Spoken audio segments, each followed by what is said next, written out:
I've lived in 10 countries. In those 10 countries, I've owned businesses. And one of the places was Hamburg. That's one of the places in the world where most Persians are outside of Iran. I had 70 employees in one location in Hamburg. Half of them were Persians. Gracious, well-spoken, educated, calm, chose their words, seeking solutions. Some of them were born in different countries, raised in different countries, different economic levels where they live, but they're all the same. That temperament, that togetherness, that non-aggressive, it's incredible to me. I have a lot of experience in a lot of strange things which are coming to play right now, which are a massive benefit for a lot of people. I mean, hell, I got a thank you from President Trump for some information that I gave him, something that I got. And I was like, wow, check that out. I'm in Turkey, right? So I live in Turkey. You're sitting in your living room in Turkey and you're getting something from Trump. You're like, this is weird. But it goes to show you, it takes a community. It takes a community. And that's what the Iranians are showing right now. It takes a freaking community. It takes a people. Welcome to the Thought Leader Revolution with Nikki Ballou. Join the revolution. There's never been a better time in history to speak your truth, find your freedom, and make your fortune. Each week, we interview the world's top thought leaders and learn the secrets of how they built a 6 to 7 figure practice. This episode has been brought to you by eCircleAcademy.com, the proven system to add 6 to 7 figures a year to your thought leader practice. Welcome to another exciting episode of the podcast, The Thought Leader Revolution. We have a special episode for you today. This episode is not our usual business episode, but it is an episode with one of the world's leading global strategists when it comes to economics, geopolitics, and diplomacy. He's a man with his finger on the pulse of what's going on in some of the hot spots in the world, and in particular, in my home country of Iran. I'm speaking, of course, of the one and only Stephen Kuhn. Welcome to the show, Stephen. Thanks, Nikki. I appreciate that gracious introduction. You bet. So, brother, before we get into it, just give everybody a quick backstory on who you are and how you got to be doing what you do so far. Yeah, I have no idea how I got here, but I can tell you what I've done. I joined the military when I was 19 years old, left America in 1986, went to Germany, was stationed there for 7 years, went to Iraq, did one stint there, went back to Germany, got out and stayed in Europe and traveled through 10 countries, opened up 20 businesses, exited those, ran 2 large corporations, started in politics in 2003, founded a political pressure group in Germany, which turned into the AfD, which is now the largest which is the largest, most popular party in Germany. My 2 partners still run it. Beatrix von Storch is the vice chair, and Sven von Storch is the chief strategist, not only for the AfD, but for Orban, for the Chilean government. He's actually there right now, and a few other governments as well. I'm still in contact with those. All of these military guys that I hung out with, and all of the intel guys, all the way from Russians to Italians to you name it, I got it. And they keep feeding me with information, and I didn't know what to do with it, so I started making videos. And then when my wife's Ukrainian, and so when the war broke out and stuff, I didn't really do much. And then a year ago, when England got involved, started sending rockets into Russia, I'm like, come on, this can't be happening. So I just did a video, and then Alex Jones shared that video, and the rest is history. I've got 500 million views in the last 12 months. That's pretty wild. Yeah. Your wife's Ukrainian. What is that like, brother? Well, it's put it this way. We had to extract her parents, my in-laws, from there because they lived in Kharkiv, depends if you're speaking Russian or Ukrainian. Yeah. And now they live next to us. So you tell me. No, I'm just kidding. You live with your in-laws? You're a brave man. But next close. It's still pretty brave of you, bud. Holy. So no, it was, it's amazing actually. It's a very old culture, and they're very traditional. So man is man, woman is woman. Man takes care of the business, the woman takes care of the house and the kids. But my wife is absolutely beautiful, runs 3 businesses of her own, and is an amazing woman. So I'm blessed to be with her. I really am. That's awesome. So, brother, let's talk about Iran. As you and I were saying off camera, there was some good news this morning. President Trump put out that post on Truth Social telling the Iranian people, keep protesting, keep taking over the institutions, take down the names of your killers and your abusers. They're going to pay a heavy price, and help is on the way, MEGA. And I got to say, my spirits were lifted because the last couple of days have been pretty darn dark. There's reports of 12,000 dead brave freedom fighters. And I know that you are receiving intel from people that are Different better places. informed than most of us. So why don't you update us on what's going on, man? Well, I'm reading it as he's writing right now. So it's like he's been sending me this since the podcast started. But basically, the short story is that the secretary and the president issued vocal orders to start force flow into the aircraft carrier groups and marine expeditionary units because Iran has crossed the red line. And Trump set out about not touching the protesters. That was his thing. Don't touch the protesters anymore, or we're coming. And now they're coming. So it's I've confirmed what I said a few days ago is that Iran actually brought in ISIS mercenaries to kill the protesters, which is unbelievable. Totally. And there's not much else that you don't already know. But he says this: if the Iran regime falls and the Shah returns, or the Crown Prince, the Ayatollah, has issued a global fatwa to reclaim Iran, Mecca, under the fold of the caliphate. They knew this was going to happen. It's a magnet principle that failed because of political waffling in Iraq. Basically, Iran will act as a magnet to pull radicals away from the West back to the Middle East, where they can be then embattled, put it that way. So Saudi and UAE may be exposed as well, as complicit state sponsors. So I don't know where this is going, but it's pretty dangerous. If we look at the big picture right now, right? What's Trump doing? Venezuela, Mexico, Colombia, that's all locked up now, stopping the flow of money, which goes east, not only that far east, but all the way east, like trickling all the way through. So he's blocked off all of that cartel's money, which is trillions of dollars that went into everything from shipping companies to weapons, to ISIS, to you name it, right? Greece and you name it, Australia. That's all being cut off now. That's stopped. And then he's moving over to Europe, pulling us out of all of the, NATO and all of the other 66 organizations we pulled out of now, so we don't have to answer to them. America doesn't have to answer to them. And then he's going to Davos in 14 days to slam our demands on the table and see what happens. Europe is panicking because without America, there's no logistics, there's no supply, and there's no support for NATO. They have armies, but they have nothing in between. So there's no support, there's no logistics, and there's no supply, there's no intel. All right? If America pulls out, Europe's pretty much just single countries again. Right? All of this is happening at the same time. Then you got Taiwan, then you got Greenland, then you got Canada. It's all happening at the same time. This is Trump taking out the imperial ownership of the planet, so to say, right? Almost like the Dark Star, or whatever you call it, from Star Wars. Yeah. He's actually doing this. Death Star. Yeah, Death Star, that's it. Yeah. I've never watched Star Wars in my life, funny enough. What? Dude, you have to watch the first 3 Star Wars. The rest of them are woke nonsense. But the first 3 movies, you are culturally deprived if you don't watch them. They're amazing. Well, 1977, when it came out, right, that everybody wanted to go to Star Wars. But at the same time, there was a movie that came out called The Death of Abraham Lincoln. And I was a history buff. So I was like 14 or whatever I was. No, I was 10.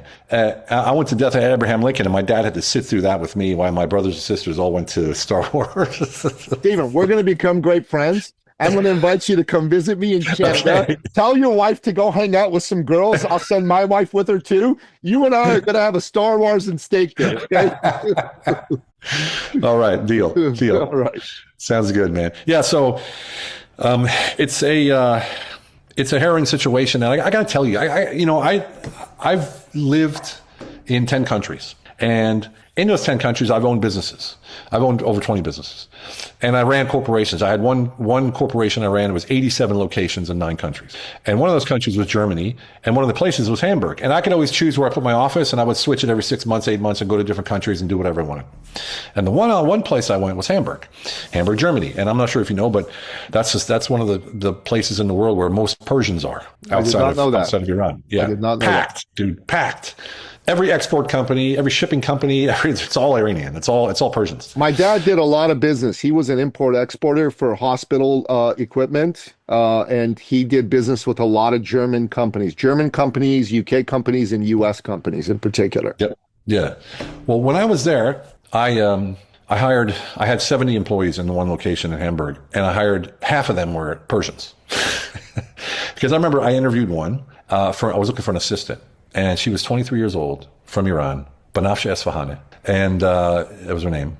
And she sat in front of me, 23 years old, spoke 5 languages, had 2 degrees, and knew what I was thinking before I even said it. I was like, where the hell do you come from? I thought, that's an anomaly. And then she said, I got some friends, maybe you want to hire them too. So I started talking. They were all like that. All of them. Gracious, well-spoken, educated, and calm, chose their words, seeking solutions. I was shocked because then it just kept going. I have a friend who lives in Zurich. I got friends in the UK. I got friends in Germany, Persians. They're all the same. They all have the same. I don't even know how you do it. Some of them are born in different countries, raised in different countries, different economic, sort of levels where they live and where they work, but they're all the same. That temperament, that togetherness, that non-aggressive, that it's incredible to me. I don't even know how you guys do it. It's like a unspoken rule that if you're Persian, you got to be this way or that way. But it was so touching to me when I did that video. I've gotten, it's in the last, 3 days since I made those videos, I've gotten 5,000 messages. Whoa. From Iranians. Whoa. 5,000 messages. I can't even read them. That's a lot of messages. And they're like, yeah, they're like, thank you so much. It's more than 5, but that's when I stopped counting. And they're like, thank you so much for being the voice. It's good to see that someone actually cares, and yada, yada, yada. And it's like, wow, this blows me away. And I've done videos on Bulgaria. I've done videos on Romania. I've done videos on Germany. You name it. I got like 5. Thank you, or hey, you got this wrong, or whatever. But no, and my Twitter exploded. I went from like 40,000 to 60,000 just from that one or two videos. And it's incredible to me that the gratitude, which should be normal, but it's not. It's not. No. So I don't want to get too deep into it, but man, it's he's like, if possible, delete these messages I just sent you. I think he went a little too far. Yeah. So let me tell you, last night. I found on Instagram a few messages, a few videos. One of them was an Iranian director, a filmmaker. He's a legend. His name is Jafar Panahi, and he got he had an award from the New York critics. And I watched him give his acceptance speech, and basically what he did was he thanked and dedicated the award to the Iranian people, to his countrymen who are fighting, bleeding, and dying. And he said that he was very proud to do so, and that he was praying that soon they would overthrow their oppressors. He's going back to Iran. Now, they're telling him, hey, man, Jafar, you can stay in Europe, you can stay in America, you're going to thrive, you're going to do great, like you are the shit, because he's the shit filmmaker. Yeah. And he's like, no, I'm going back. And he's going back to serve a prison sentence. Brother, he could be killed. Like, he's going to go back to his country rather than stay in the West because he wants to be with his patriots. I fucking forgot, if you can believe it, what absolute brave lions my people are. Yeah. Who does this? I was saying that too. I was like, nobody. I can't imagine. No, I can't imagine. I went to war. I fought in a war. Yeah. And I can't imagine standing on the street across from soldiers, weapons, with nothing. With nothing. And still and walking into the guns. Blows my mind. Blows my mind. And another Iranian director was just murdered by the regime. His name is Javad Ganji, and he's pretty famous as well. And he was murdered by snipers on January 9th. Murdered by snipers, bro. It's crazy. And J.K. Rowling on X posted, and it makes me emotional to even repeat it every time. But she said the bravery of these people is astounding. They're a light in what has lately seemed like a very dark world. And that's how I feel. That's how I feel. That's how I felt. Dude, that's how I feel too. That's what I mean. Like, look, who sends out 5,000 messages? Who says thank you that many times in their life? I mean, it's even now. I haven't posted a video for 3 days about Iran, and I'm still getting all these messages and posts and stories shared 1,000 times or whatever it is, And it's like the gratitude, man, And then you see the bravery that they have. Again, I'm a tough guy. I'm a soldier. I'm 6'4", 250. I couldn't. I don't know if I could do that. I don't think I could do that. I really don't. I don't know if I have that courage, dude. If I was there with those people, I'd be scared, but I'd do it. But here in Wussy land, no, no way, man, no way, right? But standing next to other brave people, bravery begets bravery. Did you see that video of that young kid? It brought me to tears. On the street in Iran, they pixeled his face, but he was crying. And he says, I have to go. I have to go. I can't sleep at night because I know that my mother will never be proud of me and that I have to do something. If we don't make this happen, then I'm at fault for the rest of my life, brother. And I know that I might not come back, but I have no choice. I have to do this. Let me go. Please let me go. He's pleading with his family to let him go. I was like, God dang. It's like a 15, 17-year-old kid. Incredible to even have that depth of thought. Yes. At that age. Yes. You know, like, how am I going to feel later? What if I look back and I didn't do what I was supposed to do? This, that, and the other. At 15 or 17, whatever he was, it's astounding. Of course, you never know how you're going to act in those situations. I know how I acted in war. I got scared at first, but then I went all in. It's like you go past the point where fear disappears and it's just like survival. And you're just like, I'm going in. I got to get them before they get me, kind of thing. You know what I mean? Yeah, yeah. And so bravo. Hats off. There's not even any words to describe it, really, because you can't. It's just like people say, what was it like being in war? I said, I could talk until I'm blue in the face. You still wouldn't understand. No. We won't understand because we've never been there. No. Back in 78, there were gun battles in the streets near my home, and mom and dad were understandably freaked out. I mean, imagine your children being at risk. It's not a fun feeling for a parent to think that. And then one day, there was a crash through our living room window, brother, and an object sailed through. I mean, shards of glass went everywhere, and it landed next to my feet, and I had no idea what it was. But my father knew exactly what it was, and he grabbed it.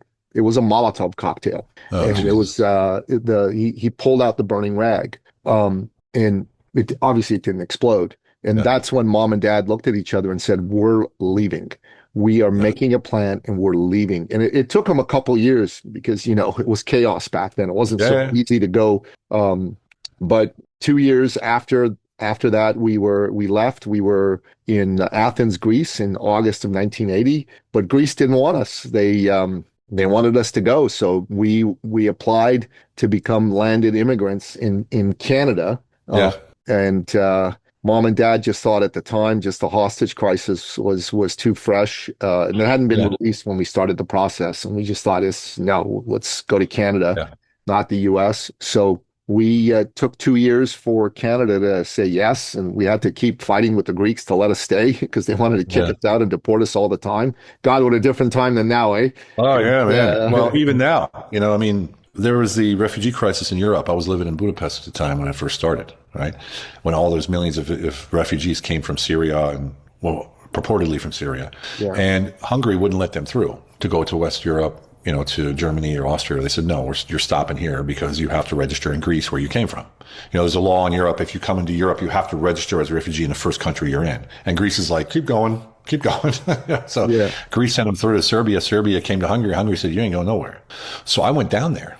There was about 5,000 refugees there. And I had my phone with me. I'm like, I want to be a reporter, right? This is like 217 or something. Yeah. And it took me about 3 hours to find anybody from Syria. There was Iranians, there was Serbians, there was Afghanis, you name it, everybody but Syrians.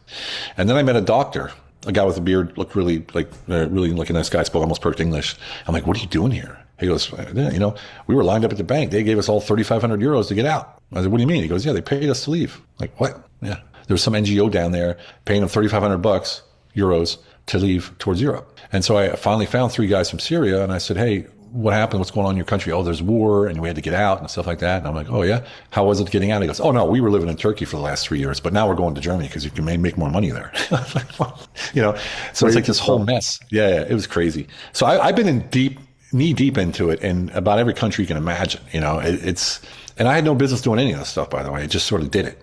Just sort of happened, always threw itself in front of me. And fortunately for me, I have a lot of experience in a lot of strange things which are coming to play right now, which are a massive benefit for a lot of people. I mean, hell, I got a thank you from President Trump through one of his handlers, or what do you want to call him, for some information that I gave him, from something that I got. And I was like, wow, check that out. I'm in Turkey, right? So I live in Turkey, and you're sitting in your living room in Turkey and you're getting something from Trump. You're like, this is weird. How can this even be? But it goes to show you it takes a community. It takes a community.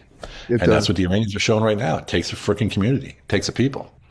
Well, I on December 31st, I reached out to my good buddy Wayne Allen Root, who I've written 2 books with, and he's a good friend of the president's. And I said, Wayne, the Iranians are pouring out into the streets, risking their lives to overthrow this regime, and it would mean the world to them if the administration would support them. Would you be willing to ask the president to issue a public statement of support? Wayne never gets back to me fast, bud? Yeah. Never. He's like a day later, if I'm lucky, right?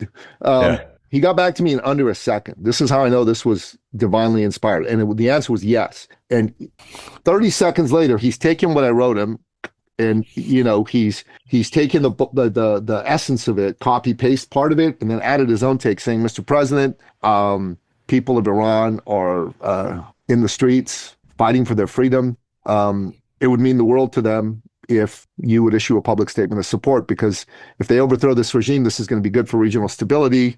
Would you please do this? And then he texts the president's assistant, and a woman named Natalie. And Natalie says, gets a text going, would you please make sure the president sees this text? Because he gets a lot of texts from his buddies. Okay. And 8 hours later was when he issued his first statement of support, which was the regime, you guys, your custom is to shoot and kill protesters. But if you do that, the U.S. military is locked and loaded. We'll come to the rescue. Yeah. Boom. A whole ray of hope went out there. And the regime was instantly like kind of a little nervous. Dude. Then they got freaked out because these guys are succeeding. More and more people are defecting. So they said, screw it, we got to start shooting. So they start shooting. And while that's going on, I'm going, they're going to cut the internet soon. So I go to Wayne and I go, man, can you ask him to ask Elon to give him Starlink? Because they need it. And then, immediately what I did was post an article that showed that he was providing Starlink to Venezuela. So Wayne goes, okay, I'm on it, sent it to the president. A day later, they cut off all the internet, and almost instantly, Starlink was there, providing it for free. So I'm going, okay, like, I'm nobody, but hell, I'm having some influence through somebody who's a personal friend of the president's. And then he has a TV show, a podcast, and a radio show. And his podcast is called The War Zone. It's with the Gateway Pundit. Do you know that website? Yeah, the Gateway Pundit. So he's the official podcast of the Gateway Pundit, which is the 5th largest conservative news outlet in the U.S.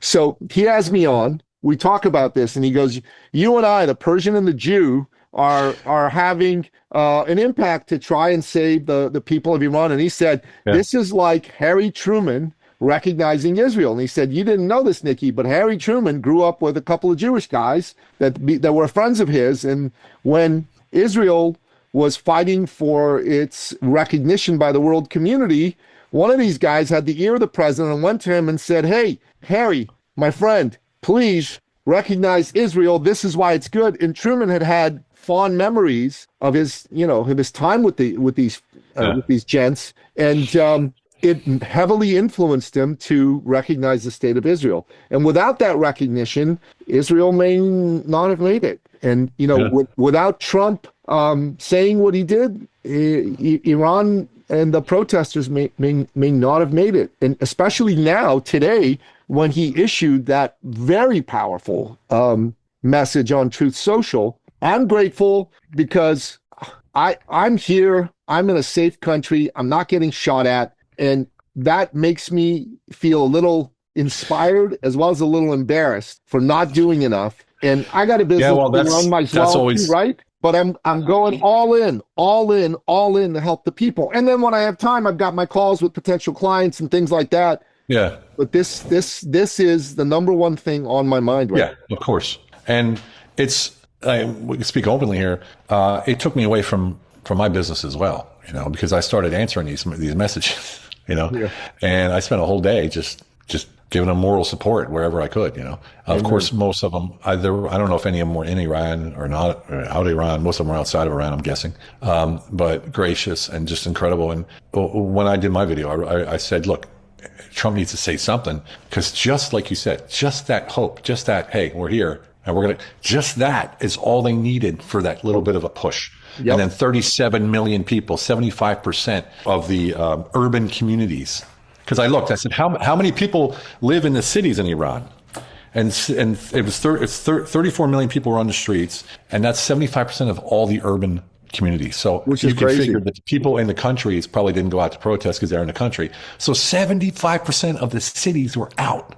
Yeah. Boom. Crazy. And with what he put out today, what's going to happen is that their efforts will be redoubled. They're going to have even more hope and more belief. And I got a feeling, I don't know if it's going to happen today. I don't know if it's going to happen tomorrow, but I got a feeling there's going to be some sort of surgical strike against the head of the snake. And I got a feeling that on top of that, there's going to be a lot of intel provided to these folks. And I hope to God that they get some weaponry, because they don't have any weaponry. If somehow the United States can provide some weaponry to some of these people, if there's anybody on the It ground. depends how they want to look at it, because once you put weapons in their hands, then it's a completely different story. Then public opinion might sway a little bit, so you have to be careful how they do that. It's all about PR as well, of course. Sure. So I think you can pretty much count on something happening in the next few days, like from outside, if you know what I mean. Yeah, So. I totally think. I mean, after the text today, the post today, I think that's pretty clear. Yeah, It's going to be sooner rather than later. I give it 72 hours or less. It's epic, man. 47 years later. 47 years later, January 17th. With the 47th president of the United States. I know, 47 and 47. That's there's some numerological resonance here. It's a beautiful thing. Yeah. Yeah, it's amazing. Faiza Hosanjani, she's one of the ones from Hamburg. She wrote me, she said, "You're my hero." I was like, "Don't even go there. Look over there. Look Yeah, look, those are the heroes." Yeah, well, because they don't understand. They get it, and they understand it logically, but they don't understand emotionally how the entire left, who are out on the streets every day for Palestine. Yes. No one's saying a word, excuse my French, about Iran. No celebrity, no Sean Penn, no Angelina Jolie, all these bleeding hearts, not a freaking word. Why? Because communism, Islamism, and the leftists, they're one. They're working together. Yeah. Well, that's how they overthrew the Shah. Then the Islamists shot all the leftists and the communists. Exactly. Yeah. They did the same thing in Russia. Yeah. Back in the day with Stalin. Yeah. They used the leftists. They did the same thing in Germany. They used the leftists to try to get in, and it didn't work, but they tried. And people are just, I wonder sometimes how people keep falling for the same thing over and over and over. Anybody who hey, let me join the leftist movement or the communist movement. Let me see what happened in the past. Take a look. Maybe I shouldn't join them. Have you read the book Witness by Whittaker Chambers? No, I haven't. So, do you know who he is? Yeah, I've heard of him, of course. So he was on the staff of National Review with Bill Buckley. But before that, he'd been a communist. He came from a very wealthy family, and he'd been a communist. And there came a time where, he became a Christian, and he knew that he had to leave communism. But he did so believing he was leaving the winning side to go to the losing side, right? Because he thought the West was too far gone to defeat communism. And the jury's still out. He still might be right. I don't know. Yeah. The jury's still out. But then, there was the trial of the century when Richard Nixon accused Alger Hiss of having been a communist spy. And Whittaker Chambers was the primary witness, hence the name of the book, against Alger Hiss. And so the first 100 pages, it's a long book. It's a tome. It's 734 pages. It's crazy. Wow. Right? Dude, the first 100 pages are a slog. They're difficult to read. But once you start getting into the trial, you can't put it down. I stayed up till 4 a.m, 3 nights in a row reading this thing. And of course, I knew what happened. I mean, everybody knows what happened, but man, it was brilliant. I'm like, and then, every school child should read Witness.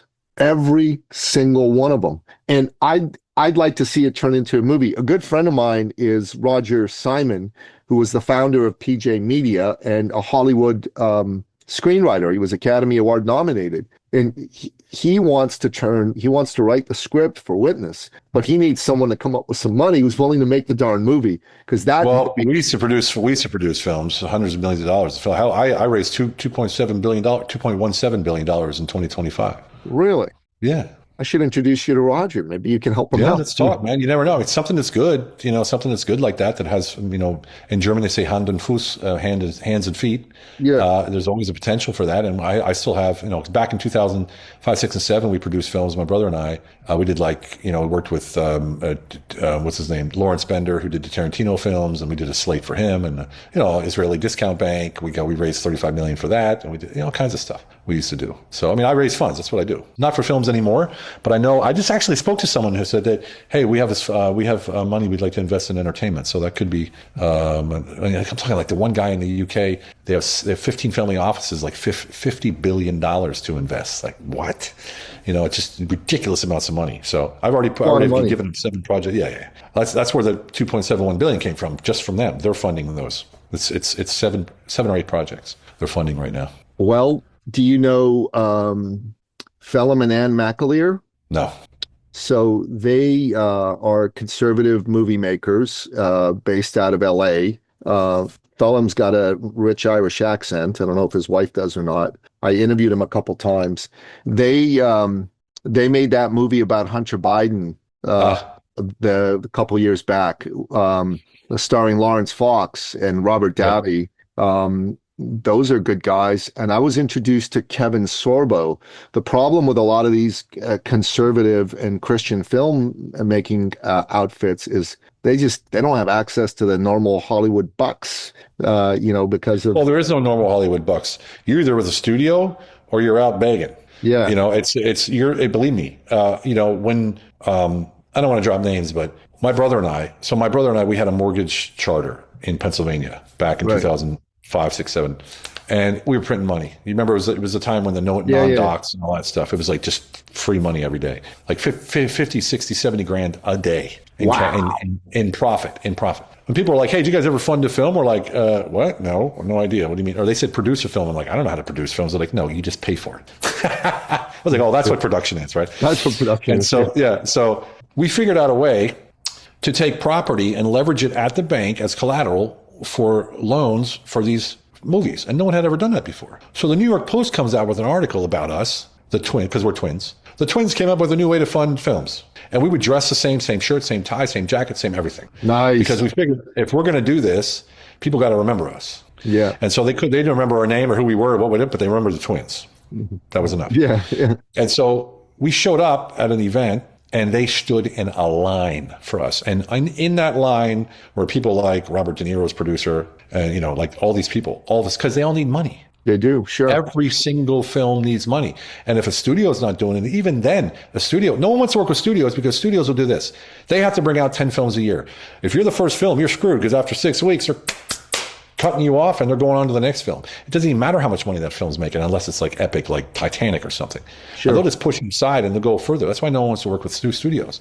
So everyone seeks this other money. The hard part is getting that money because there's no guarantees. No, there isn't. Right? It's not a sure thing. No. So it's tough. Music, the film industry is really difficult. I don't like it at all. I got to say this, though. I think there is an absolute opportunity for people making non-woke movies to make good money from them. Yeah, because definitely. The traditional Hollywood movies have become so terrible, so woke, that people are starving for just good stories. Good stories. So I agree. If you got an Academy Award nominated screenwriter like Roger putting together a good story like Witness, and it's not hit you over the head political, because that's not going to work either, right? It could, depending if it's far right or far left. you know what I'm saying? Like, the theme's got to be universal that people can. Right, and that's really at the end of the day what we're looking for. All right, let me talk to Roger and let me see where that's at with him, and I'll connect you with them from there. And okay.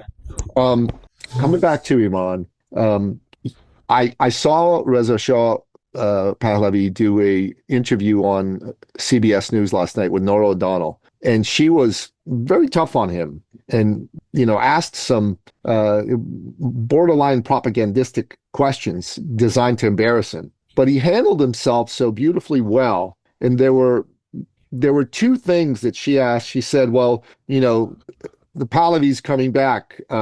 How's the world to know that you're not going to be an authoritarian, an autocrat like your father was? I mean, what the hell was that for her to ask, right? The Shah was not an autocrat. That's a gross mischaracterization of. Yeah, it's exactly what I wrote in my video. A gross mischaracterization. It's funny. Yeah. But he handled it really well, and he basically said, "Come on, this is a gross mischaracterization." And I've always been clear. For 47 years, I've been consistent that I'm here to be a transitional figure to help bring Iran back to a golden age, and then it's up to the Iranian people to decide. You know, I've always wanted to go to Iran ever since I had all these Iranian friends. I always wanted to go, but as a soldier, ex-soldier and American, it was impossible. No, but people like, hey, come back. Like my assistant went back to Iran. Yeah. After she was born in Germany, but then went back to Iran, lived with her mother, and started a women's running club. And they were like climbing mountains, running mountains and stuff, like a fitness club for women and stuff. She got really, really active, but then they started putting pressure on her, so she had to leave again. And then she went back to Munich. She lives in Munich now, and then her mom died right after she left, which was horrible. That's terrible. And so she's down in Munich right now. Incredible woman who just went over there and said, like, I'm doing something, you know, Good for her. something. Yeah. Good for her. I thought that was pretty cool. Yeah. I'm just, you know, I don't get impressed very easily, but it's like a, just even the guy in Switzerland that I know, the Persian guy in Switzerland, he was super gracious. He's like, hey, let me fly to Italy and meet you when you're there. And I'm like, well, I don't even know you. He's like, yeah, but I think you're a cool guy. I like how you talk. Let's meet. I'm like, okay. You know, it's like just. Yeah, Persians do that, man. I know, man. It's like, you know, it's so non-American. Americans say, yeah, come on over anytime. You show up, they're like, what are you doing here? You know, I didn't mean it. I didn't mean it. Yeah.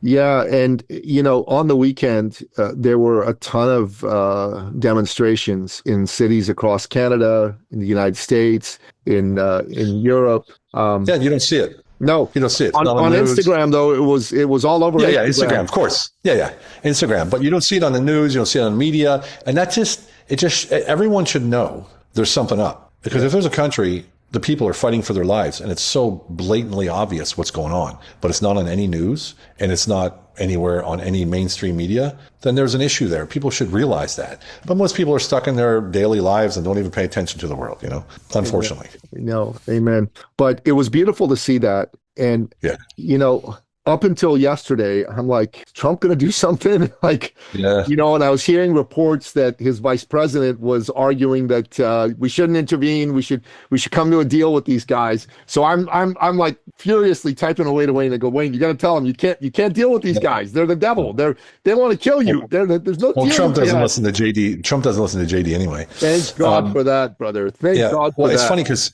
when I was living in Berlin in 2009, there was the 2009 uprising. Yes. And I actually led the march through Berlin with, I don't know how many Persians, a couple thousand Persians. I was at the very front with my green ribbon and marching with them and everything. I got all kinds of shit from the U.S. Embassy. Really? You know, when I was, oh yeah. I was well known in Berlin. I had cocktail bars and nightclubs and stuff like that when I was in Berlin. So everybody knew me, and I was sort of like a public figure. And they're like, what are you doing, Stephen? You're American. You can't be doing that shit, walking down the street like that with the Iranians. You don't know what's going on. You don't know what's going to happen. I'm like, I know what's happening now. I'm marching down the street with them. Kiss my ass. You know, that's it. What are you going to do? Put me in jail? Give me a jail. And that solidified me in Berlin as like a friend of the Persians, I guess you could say. And of course, my clubs after that took off. I love it. Because the Persians love to party. We know that. They sure do. So it was an interesting time. I got a really, really cool picture of the Persian guy and me. He's wearing the green armband, and I have a Chesterfield jacket with my suit and tie, and wearing a nice lapel, the green ribbon that we made.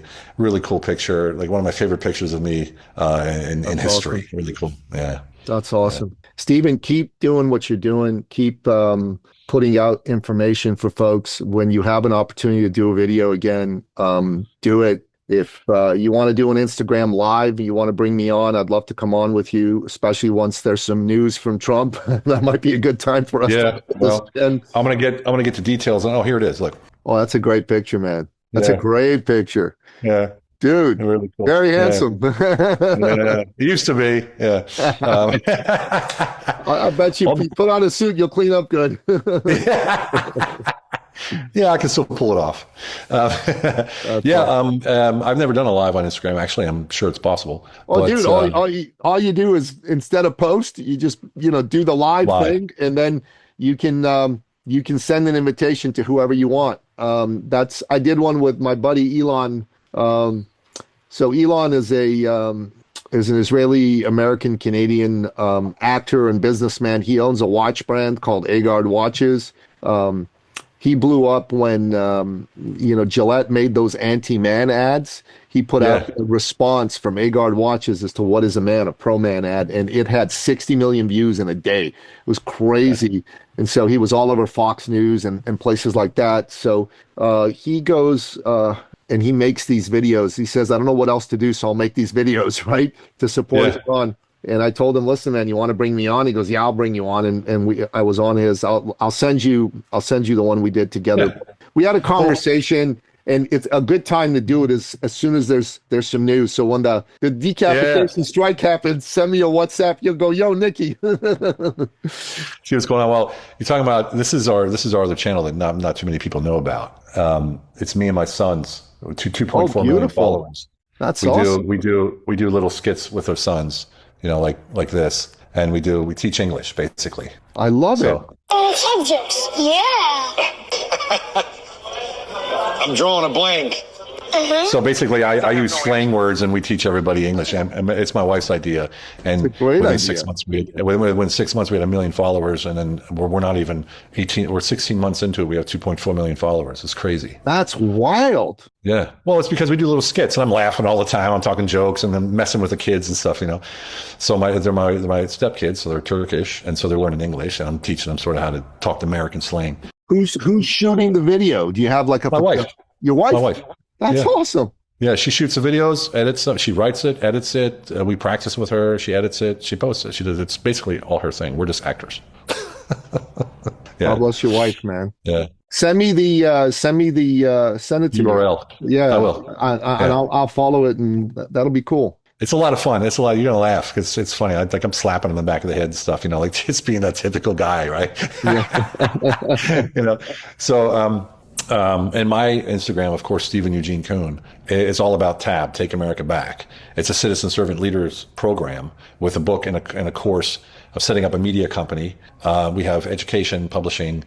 We even have an anthem song being produced right now by a singer, which is incredible. And It's all about taking America back by the people, for the people. So we train citizens to become leaders. You can use this leadership training in anything, but to train them to come into lower levels of office like city hall, state, city councils, school boards, and things like that, and to come with one standard. And they're certified by university. I have a university certificate that when they take this course, they'll get a certificate. So they're certified. Then we'll start running a roster of Take America Back certified leaders in every party, right? So we're going to have one standard. Connect you with Wayne's producer and go on his show and talk about it. I would absolutely love that. Because I'll make it. I have to raise about $10 million by the end of 26 to make this happen, because it's going to be a full media channel, publishing, news. I mean, I got people like Newsmax, General Holt, Blaine Holt. I don't know if you know Ron Lynch, who did the Real RFK documentary. Yeah, I watched that on Angel. Yeah, it was really good. Well, he's been a friend of mine for years. He's now in as well in TAB, and so is Blaine Holt. And so I have. How can I help, man? If you wanna host, I'll be happy to host for you too. I'll be one of your hosts. All right. Well, it'll be in Florida. It'll be a hard location, a brick and mortar in Florida. So I'll fly in during the winter for 3 weeks at a time, and we'll just shoot a lot. Blaine does that. General Holt does that for Newsmax. He lives in Idaho, and he flies to Florida, does Newsmax, and flies home. There you go. He does the same thing. So, but I'm leaving. You got to realize I lived in 10 countries over the last 38 years. Yeah. Now I'm going home because of this, not because I want to do it. It's because I have no choice. This grew from me on my videos, just talking, and it just kept growing and growing and growing and growing and growing. And now we have millions of followers that want this to work. So I wrote the book, wrote the course, book's being edited, courses being certified. And the next thing you know, we're going to have citizen servant leader roster across America. We have right now 2 people running for governor that were never in politics, 4 people running for Congress that were never in politics, a sheriff, and some city council members all asking for the book right now because they want to run and they're ready to go. Send me a short Blurb. description of this.